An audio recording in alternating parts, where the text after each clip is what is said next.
Hello everyone, class 10th में हम करेंगे important question chapter 5 arithmetic progression exercise 5.2 question number 8 करेंगे। क्वेश्चन रीड करते हैं, आ जाओ। An AP consists of 50 terms. एक एपी है, उसके पास बच्चों 50 टर्म्स है, 50 टर्म्स लेके बैठी है। Of which third term is 12। कह रही है कि भाई थर्ड टर्म जो मेरी है ना A3 वो 12 है। ठीक है भाई, लास्ट टर्म कितनी है 106। अब देखो यहाँ पे क्या लॉजिक छिपा हुआ है। टोटल कितनी टर्म्स है 50 और लास्ट टर्म कितनी है 106। तो सीधी सी बात है A50 106 है। घुमा फिर आगे पूछ रहा है 29 टर्म्स आपको फाइंड करनी है। बहुत सिंपल है, देखो ध्यान से कैसे करेंगे। यहां से स्टार्ट करूंगा इसका सॉल्यूशन। पहले जो गिवन है जो पूछा है वो लिख लो। ए थर्ड बच्चों हमको दी है टर्म्स कितनी 12 और A50 जिसको हम बोल रहे हैं लास्ट टर्म वो हमें कितनी दी है 106। और प्यारे बच्चों A29 हमसे पूछी है। ध्यान से देखो, अब एन वाला फॉर्मूला यूज करूंगा। क्या होता है प्यारे बच्चों a plus n minus one into d. A plus n minus one into d. N का काम कौन करेगा 3 करेगा। तो 3 minus one into d equal में क्या है 12। तो 3 में से एक गया, क्या बचेगा 2 बचेगा। 2d इक्वल क्या हो गया 12। इक्वेशन प्यारे बच्चों क्या बन गई फर्स्ट। यही अप्लाई करूंगा यहाँ पे। a plus n minus one into d. N का काम कौन कर रहा है प्यारे 50 कर रहा है। Minus one into d equal में क्या है 106। ए इज इक्वल टू 50 में से एक गया, कितना बचेगा 49 बचेगा, 49 बचेगा। इक्वल में क्या है 106। इक्वेशन क्या बन गई 2। दोनों इक्वेशन को प्यारे बच्चों सोल्व करूंगा एलिमिनेशन मेथड से। तो लिख के दिखाना पड़ेगा इस तरीके से। Solve equation first and second.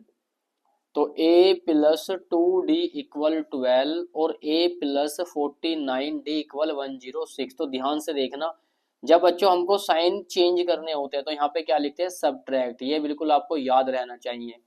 Sign change कर रहा हूँ, प्लस का माइनस का हो जाएगा, प्लस का माइनस का हो जाएगा, प्लस का माइनस का हो जाएगा। प्लस ऐसे माइनस है कैंसिल। 49 में से 2 माइनस कर रहा हूँ तो कितना बचेगा माइनस का बचेगा 47d।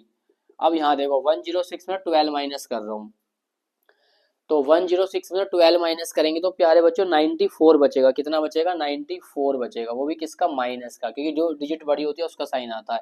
माइनस से माइनस कैंसिल। 47d इक्वल में क्या है 94। अब ये देखो 47 बच्चों मल्टीप्लाई में इस साइड आएगा तो डिवाइड में। 47 वन जा 47, 47 टू जा 94। तो d की वैल्यू क्या आ गई 2। अब d की वैल्यू 2 आ गई, इसको पुट कर दो इक्वेशन फर्स्ट में। तो यहाँ पे लिख के दिखाना पड़ेगा। यहाँ देखो put d is equal to 2 in equation first. Equation first कहां पर है ये नहीं। ए ऐसी का ऐसी प्लस 2 मल्टीप्लाई डी। डी की वैल्यू कितनी है प्यारे बच्चों 2 है। इक्वल में क्या है 12। 2 2 जा कितना हो जाएगा प्यारे बच्चों 12 हो जाएगा। सॉरी 2 2 जा 4 हो जाएगा। ठीक है 4 प्लस का उस साइड गया तो प्यारे बच्चों माइनस का कितना आ जाएगा 8 आ जाएगा। प्यारे बच्चों हमारे पास हमारे पास ए भी आ गया और डी भी आ गया। जैसी ऑलरेडी हमारे पास आ गया फटाफट 29 टर्म्स निकालूंगा। पहले लिखूंगा यहाँ पे ए एन का फॉर्मूला ताकि आपको अच्छे से समझ में आए। ध्यान से देखना हो। ए एन प्यारे बच्चों A29। तो एन का काम तो 29 कर रहा। अब आता है यहाँ पे ए अभी अभी मैंने फाइंड किया है 8, डी किया है 2। तो यहाँ लिखूंगा 8। एन का काम कौन कर रहा है 29 और डी का काम कौन कर रहा है इनटू में 2। A29 is equal to 8 plus 29 में से 1 करो 28 बचेगा। मल्टीप्लाई में क्या है 2। A29 is equal to 8 plus 28 दूनी कितना होता है 56 होता है। यानी 28 टू जा 56 होगा। दोनों को प्लस कर दो कितना आएगा 8 6 14 का 4 कैरी गया 1 ये आएगा 64। तो बच्चों चेक कर लेना आंसर यही होगा। ठीक है, मिलते हैं नेक्स्ट वीडियो में इंपॉर्टेंट क्वेश्चन के साथ।